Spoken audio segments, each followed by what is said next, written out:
Hello everyone, my name is Nathan, and today it's time for another episode of Oxygen Not Included here with our one duplicate challenge. In the previous episode we kind of completed this contraption here with the disinfecting of the water. We still weren't able to see it in action because our water level first has to raise all the way up to this hydro sensor before we can actually extract it. If by the end of the episode we haven't extracted it yet, I'm gonna enable it manually just so we can see that it is actually working. There's another thing that I had to fix, and that was actually way more important.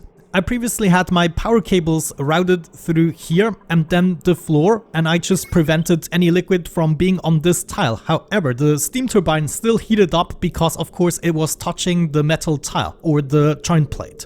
So that was kind of stupid of me. What I did then is pump out this room, make this a vacuum, and then exchanged this with the heavy watt joint plate, so now the heat transfer isn't possible.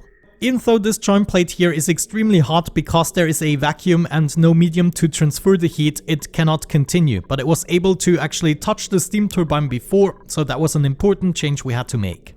Other than that, I think it's working pretty well at the moment. One more thing I would like to do is go into the iron volcano room to clean up. It is now actually dormant.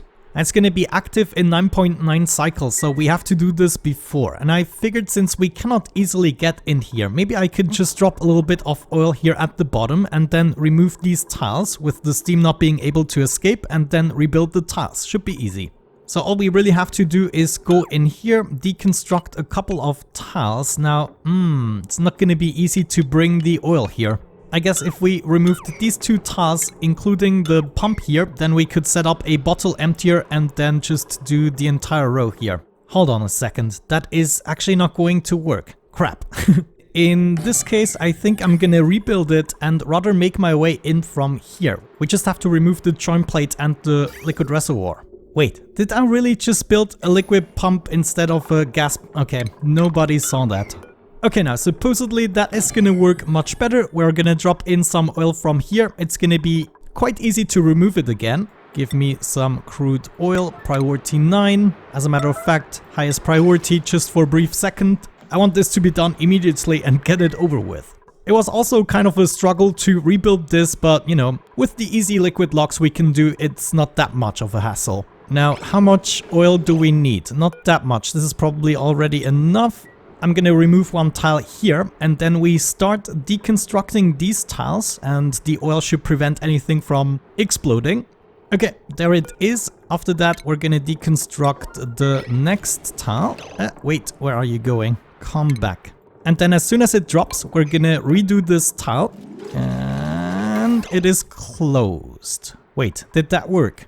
Yeah, we have nothing else than steam in here. Okay, I'm just gonna work my way over now, deconstructing this, deconstructing that, and so on and so forth, until we got rid of the items on the floor and everything is squeaky clean again.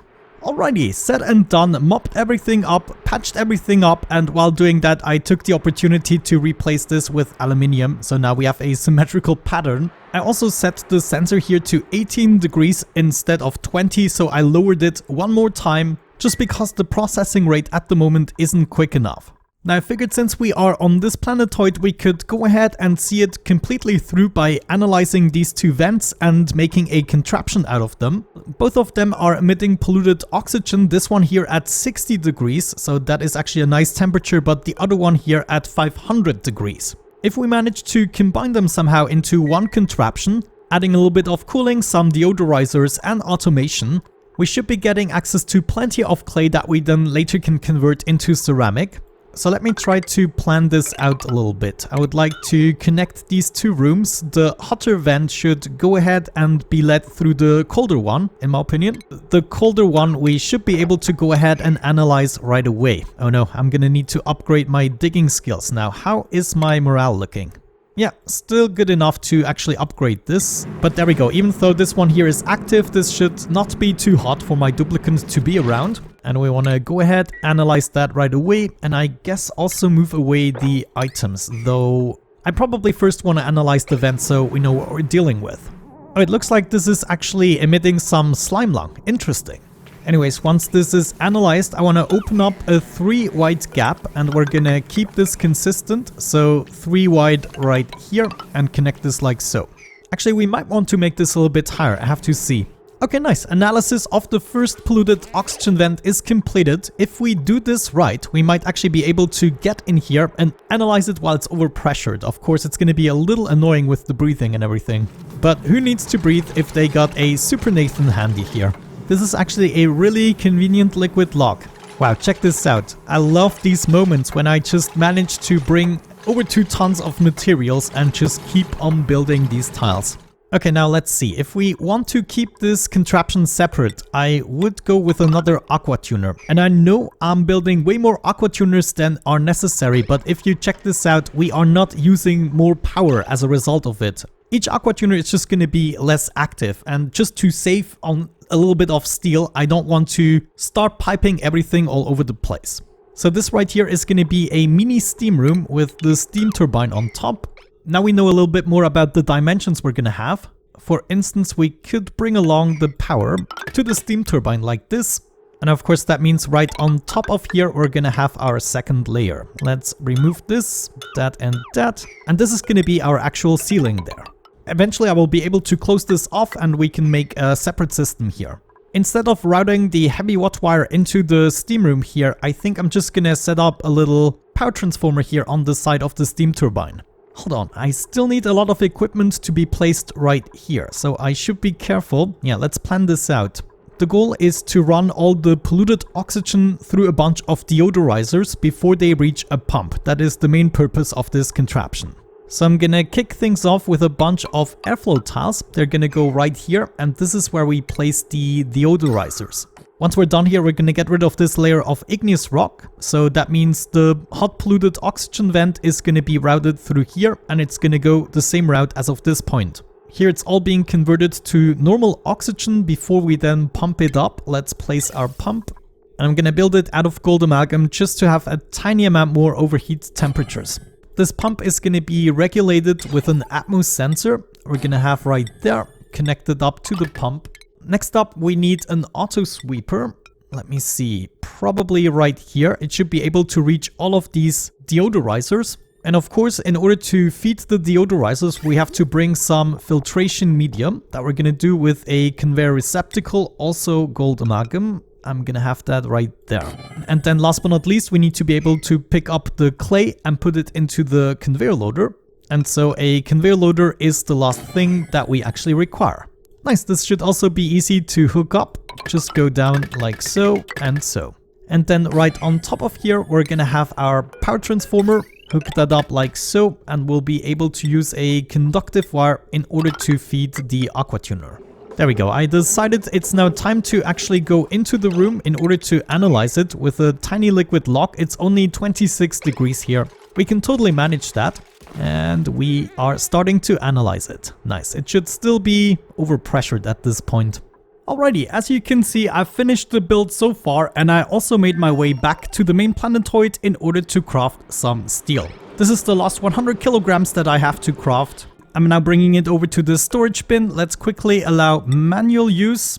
We're gonna add some steel to this, and hopefully I'm gonna bring this right over. It's 1000 kilograms, exactly what I needed.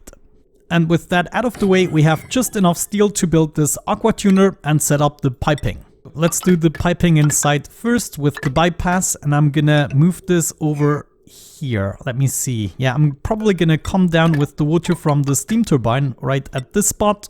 And then we can use a bridge from the bypass to the regular pipe. And as of this point, we can chill whatever we need to chill. We can easily do this with aluminium pipes since we now have plenty of these materials. And to be honest with you, I might just start right here, wiggling up. I'm gonna make my way over here, and let's probably reroute this pipe like so. This way I can go all the way over and back. And then we can also cool this part down, connected with the input again. I'm actually gonna do a little bit of wiggling here as well, even though it's probably not necessary. And one bridge there. That should be everything. Let's go ahead and hook this up. And finally, I'm gonna need access to that precious water. So I'm gonna drag a pipe all the way over, and all we have to do is hook it up right there, for instance, using a bridge. Wonderful, let's do this.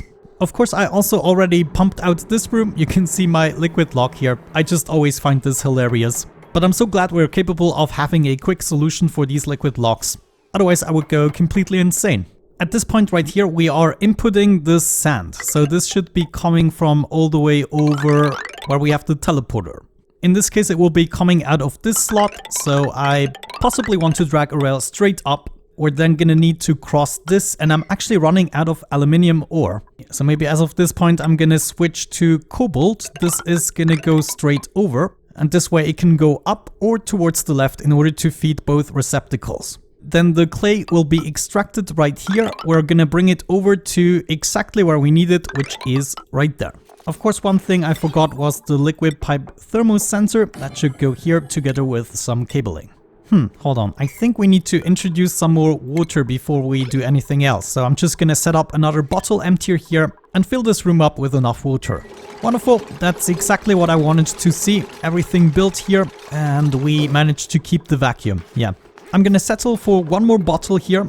That brings us above 100 kilograms per tile. Oh, and of course, we still need to build the piping to get the coolant loop going.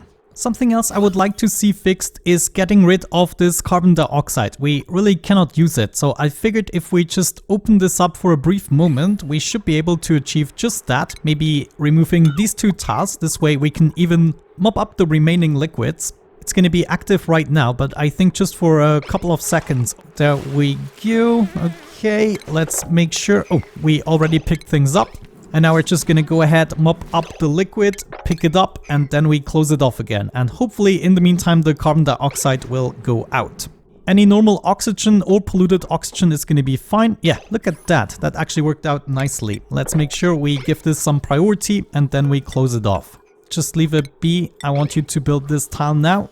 Yes. Okay, that actually worked out nicely. That means we don't need this ladder anymore. Woohoo!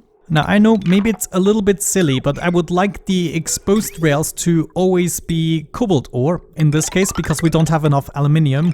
I know this might be silly, but we just have lots and lots of cobalt. I just should have done it with cobalt in the first place.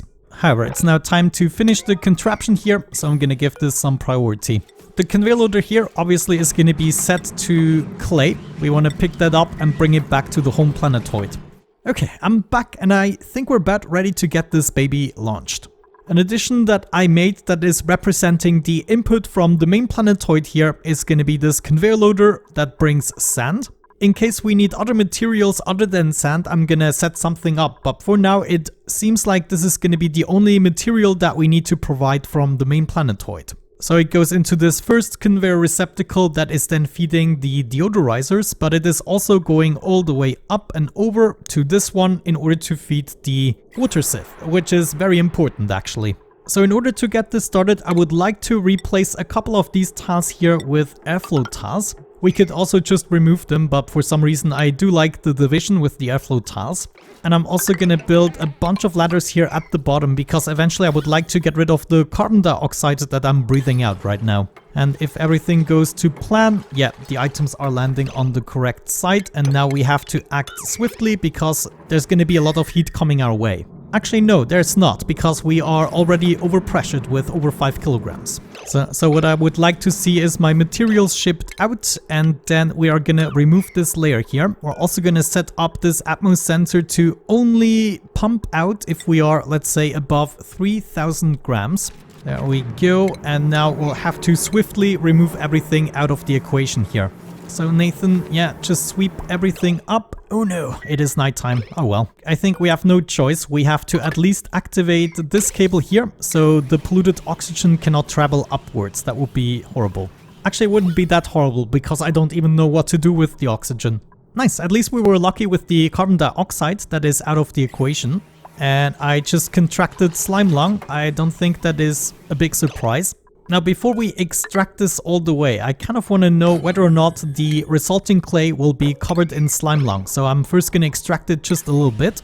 And at this point, I think we're just going to hook everything up. Yeah, that should be good. Okay, clay, clay, clay. Yeah, the clay actually comes with slime lung germs. Okay. I'm actually not 100% sure how to remove germs from items. I've never done that. Probably also with chlorine in some way or the other. So maybe it would be enough to just make a layer of chlorine and lead the items through. Actually, let me know about this. I'm not going to do anything about that until I'm pretty sure how to do this. But yeah, obviously this here is going to result in an awful amount of clay that we then can use for ceramic, and I'm pretty happy about that. So I would say with all that out of the way, let's wrap it up for today's episode. Thank you so much for watching. I really hope you enjoyed it. Have a great time and see you in the next one. Bye bye.